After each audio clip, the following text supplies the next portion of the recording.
Welcome to today's episode of the Negotiation Podcast, where we're focusing on the practical skills that you can apply immediately into your negotiations. Now, I am thrilled to introduce you to our guest today, Keld Jensen, who is a definite negotiation expert who has honed his skills over many decades and delivered them across all four corners of the globe.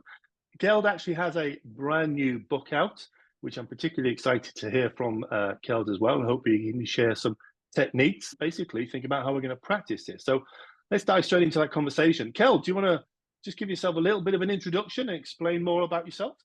Absolutely. Thank you, Philip, for having me. I am a big fan of your cards. I think they are very important for everybody out there practicing negotiation whatsoever. Anyway, brief story about me. Grew up in the tech industry originally. Finished my line of work in that industry as a CEO of a public company. I learned I was unconsciously incompetent in the world of negotiation. I thought when you were heading a company that you were a great negotiator, and then I suddenly one day realized I wasn't. I didn't know what I didn't know. So short story, I changed career in 1998. I switched from the world of technology into advisory and training on negotiation because I felt that we can all improve how we negotiate. So since then, I've written 27 books published in 38 countries. I'm a professor at 4 different universities lecturing on negotiation. I run a consultancy company called the Partnership Organization that helps governments and organizations around the world. We have local people placed everywhere. And besides that, I do a lot of keynotes at major conferences. And I'm on the Global Gurus Top 30 and the Top Thought Leaders 100 on trust. So trust, we all can already reveal that is one of my focus areas on negotiation.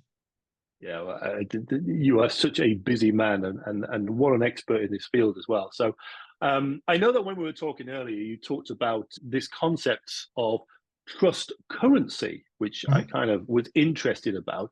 Just wondering how that is something that perhaps our audience can think about. And if there is anything that we can take from that, we can then start to think about practicing. So it might be worth just explaining a little bit about this trust currency idea.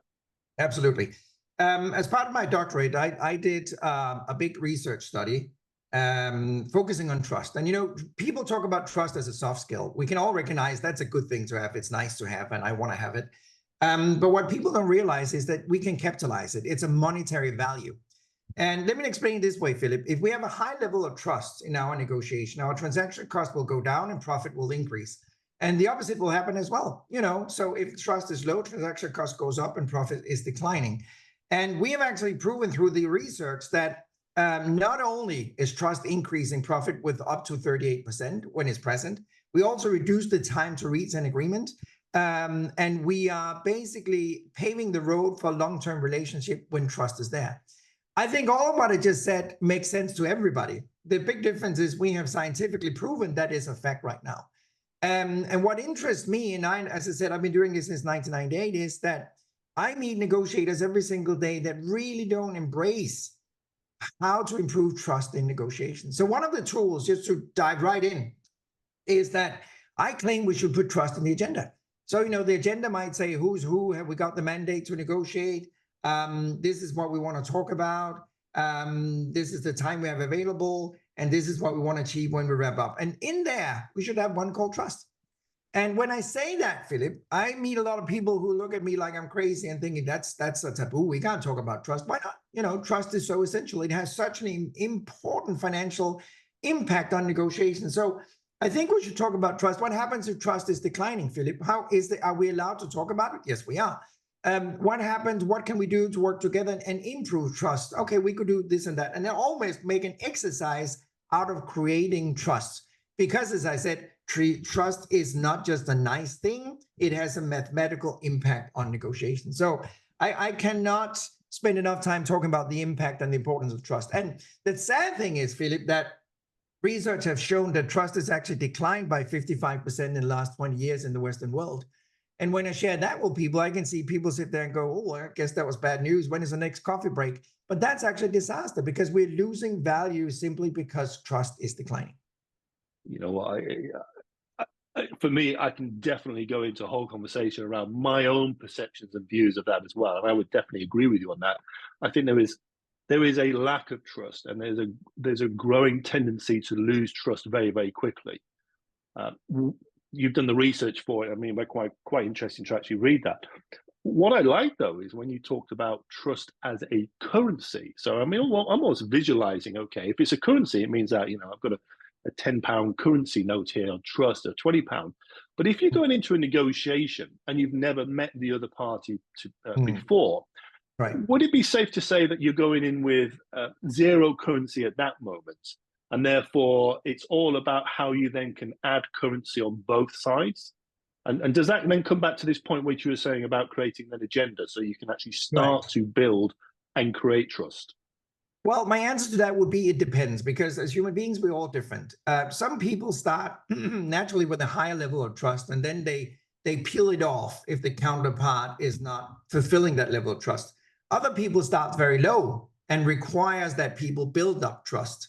Now, I have to say as well, I don't want to sound very cynical, but the opposite of trust is being naive, So we are not supposed to be naive either. I'm not saying that we should just step into a negotiation and just completely believe everything the counterpart is saying, because then we might be abused, right? So trust is something that have to be built up. It's something that you have to earn.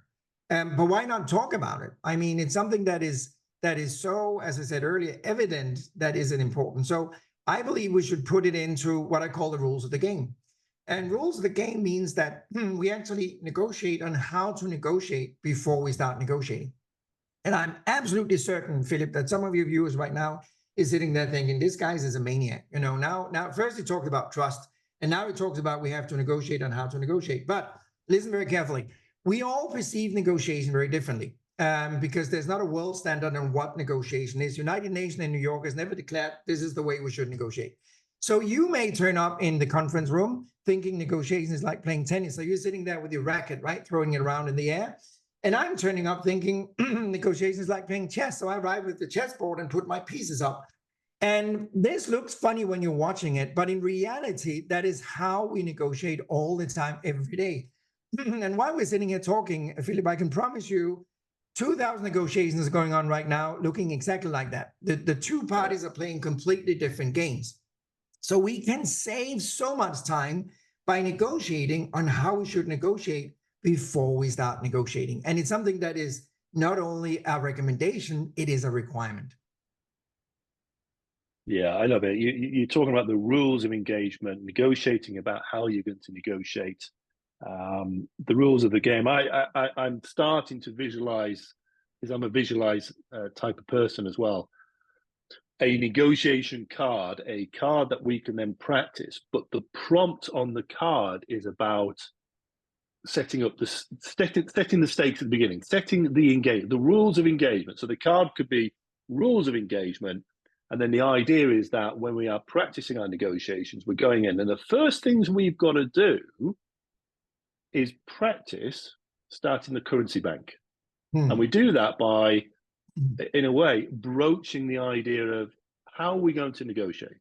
And I think this would be a case of identifying perhaps what things that we need to negotiate, so that it's more than just an agenda.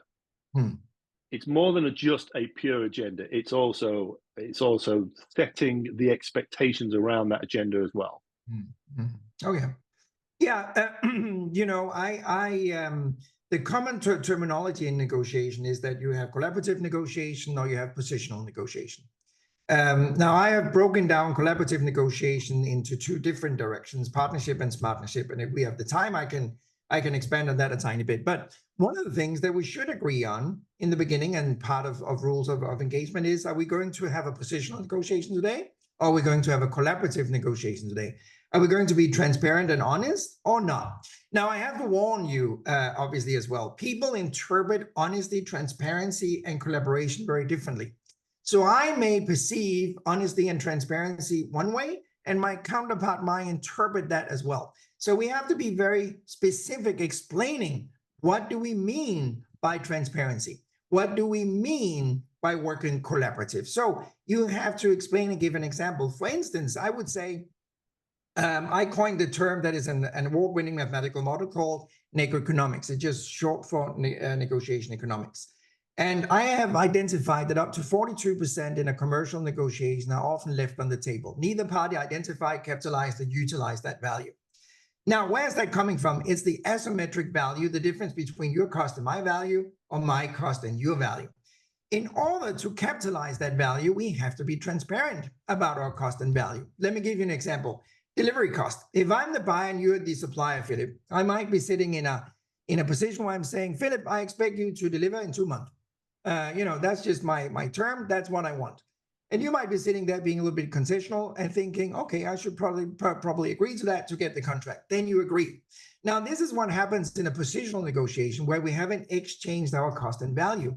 But imagine we moved into a true collaboration, partnership, where we actually have agreed in rules of engagement to exchange our cost and value. Imagine that we figured out that your cost of reducing delivery time to 2 months is 100,000, but my savings is only 20,000. Then it doesn't make sense that I request you to deliver faster because I put an additional cost on you for 100 and I only save 20. If we actually open up and exchange those numbers, I would learn that, wow, your cost is way higher than my savings, so we shouldn't do that. We should go back to the originally agreed 3-month delivery. I would save you 100. Now I need to be compensated for my loss of 20, so I could demand that you should give me a price reduction of 60. I thereby made an additional 40,000 in profit and I saved you 40,000, right? So that is what happens when we move in, use trust currency, work with negoeconomics, and have agreed all of this in rules of the engagement. I hope that all makes sense. I think most of our guests are probably going to have to go back and replay it just to make sure they've got that right. I think I would. It's interesting for me because if I remember back to the 1990s, I actually started working for an automotive company, and I went back to the OEM side as well.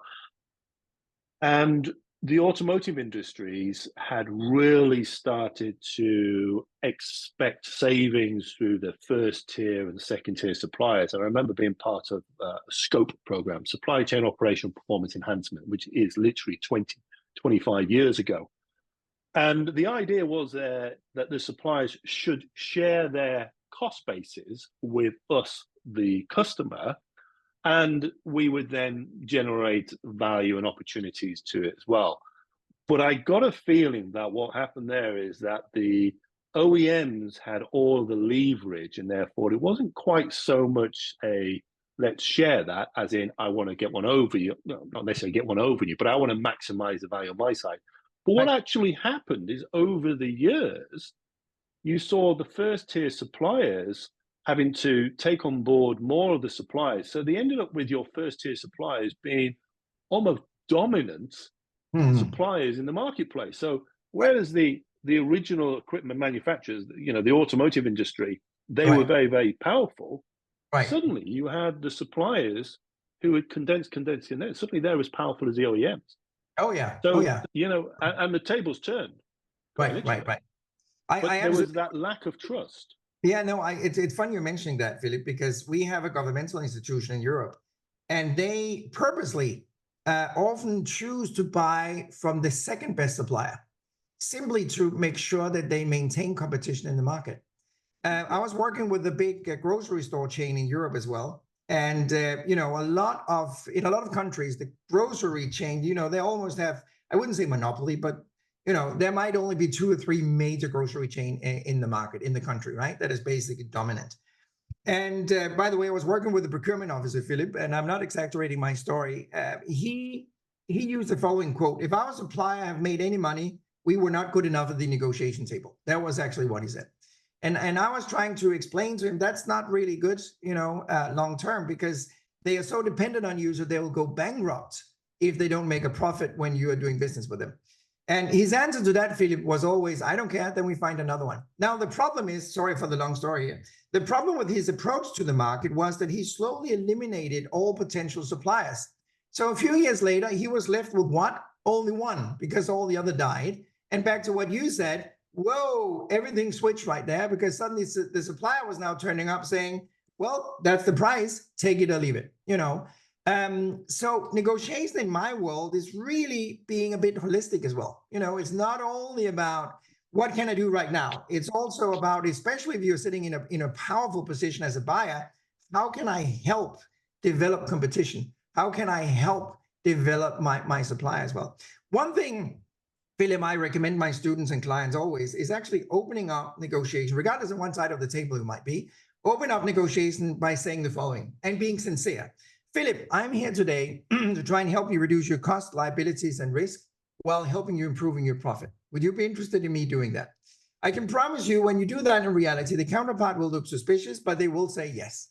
And then you move on by saying, and by the way, I expect your purpose here today is helping me reduce my cost, risk, and liabilities while helping me improve my profit. Are you willing to do that? Now, that is a real negotiation in my world. We are not here to fight each other. We are here to create more value. I have been saying for years, Philip, I hope you agree with me, that the only reason two companies are negotiating with each other is to create and distribute value. I repeat that, to create and distribute value. There's no other reasons why commercial negotiations are happening.